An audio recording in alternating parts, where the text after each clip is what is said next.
I don't believe I'm going to really offend, here I go again, Jordan, offend anyone in the room, but I will put up the vulgarity alert, okay? One day in the early 1990s, I was driving home from work back in New York on the Long Island Expressway from Manhattan to Long Island in rush hour traffic. I was passed on the right in the breakdown lane by a really very attractive young woman with blonde hair flowing out behind her because she wasn't stuck in traffic, and designer sunglasses, driving a brand new Mercedes convertible. Its license plate said, simply and boldly, IGMFY. Now, for those of you who are not into acronyms, the first three letters stand for I got mine, and the last letter stands for you.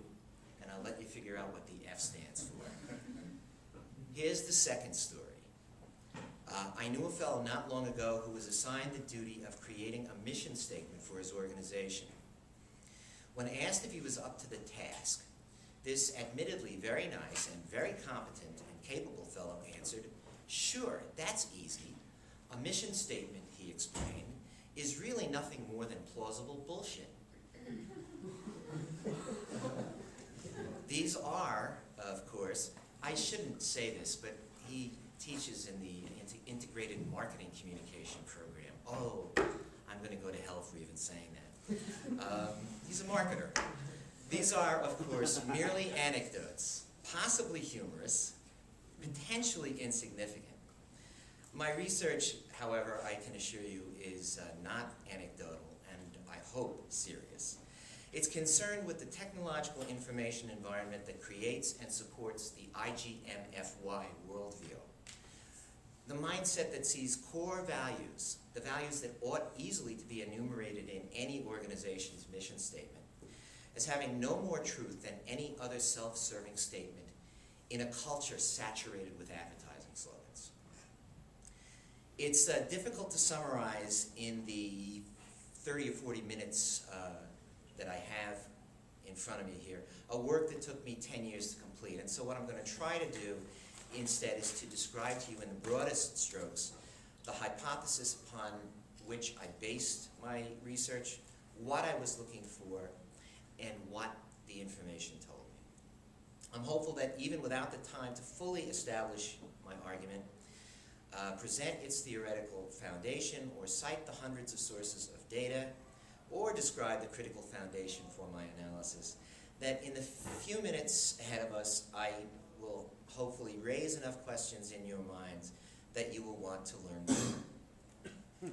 The metaphysics of media is predicated on the assumption that different media, because of their symbolic and physical form, because of the way or ways in which different media structure information differently, and because of the biases with which they present us towards matters of either time or space, have historically helped to create and support different conceptions of reality, what's real and what's unreal, conceptions of what we ought to know and what we ought to ignore, and consequently represent epistemologies, means and methods of knowing. This is important, I believe, because throughout human cultural and technological evolution, societies have moved further and further from epistemologies based on personal experience and personal relationships, and more toward an epistemology of mass-manufactured and disseminated information. The human control over the process that we call the social construction of reality has ceded to technological control, and what is perhaps worse, this has become a for-profit enterprise. And identifying and understanding the metaphysics of media is important too, because I think I've seen the evidence, that people get hurt, they fall prey to exploitation, and sometimes die when we allow ourselves to be vincibly, willfully ignorant of the objective reality of life on Earth. Whether you see human intelligence and the capacity for language, as many of you do, and I do in this room, as gifts from God, or the result of 14 billion years of evolution, or both, It ought to be obvious that an acknowledgement of objective reality and a vigorous pursuit of truth are absolutely critical to our survival. In the Metaphysics of Media, I trace the evolution of human communication broadly through, depending on how you look at it, 3 or 4 major eras of communication. Orality, literacy, and this is where the two come in because we have scribal or manuscript literacy and then print literacy, which are really 2 similar but different phenomena, and what I call vaguely electricity. In each case, I give a description of the characteristics of the media involved in each modality and how those characteristics influence human conceptions of being and knowing. In an oral culture, all information is shared in interpersonal and group interactions, in speech, and preserved across generations from old to young in human memory. Oral culture implies significant intellectual and psychic pressures for its constituents, demanding a total immersion in the momentary existence of the evanescent spoken and performed word. Orality limits scientific thought. Many researchers, anthropologists such as Branislav Malinowski, Claude Lévi-Strauss, Lucien Lévy-Bruhl, and Jack Goody, literary theorists like Ian Watt, classicists like Eric Havelock, and others have remarked that while pre-scientific thought occurs in individual human beings, in an oral culture, change occurs every bit as much by accident as by design, perhaps more so by accident.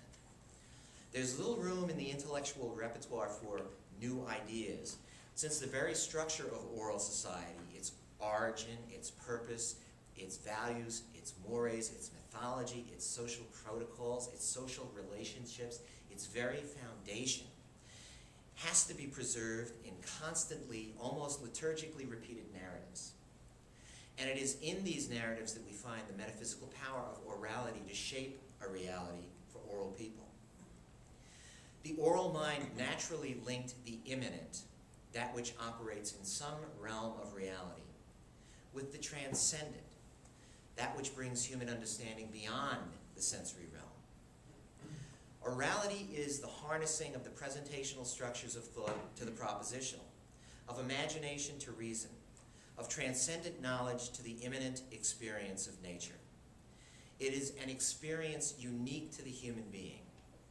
To oral folk, the material world and the world of the imagination are one and intermingled.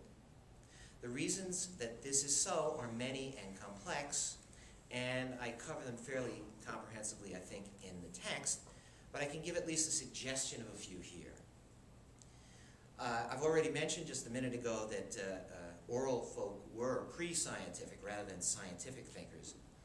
The reason for this is without an external medium to free the mind from the burdens of memorization, to say nothing of the need in science to record one's ideas, observations, and data and share them. Orality could never move beyond mere common sense predictions based on observations of nature.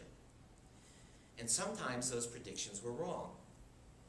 12,000 years ago, when humans assimilated the skills of agriculture, they did so on the basis of the observation of seeds growing where they had fallen onto the earth. They learned to till the earth and plant the seeds. But why sometimes did it rain and why sometimes not? Why was there sometimes feast and other times famine? The answer to this question was, literally and figuratively, beyond them. And so human beings turned to magic, a simple enough thing for people who see the material world suffused with the supernatural, and who see words as a link to the supernatural. And so some spell is cast, some incantation is intoned, perhaps some spirit's name is invoked every time a field is planted with seeds. And the rain returns, the crops grow, and the tribe flourishes, at least until the next season.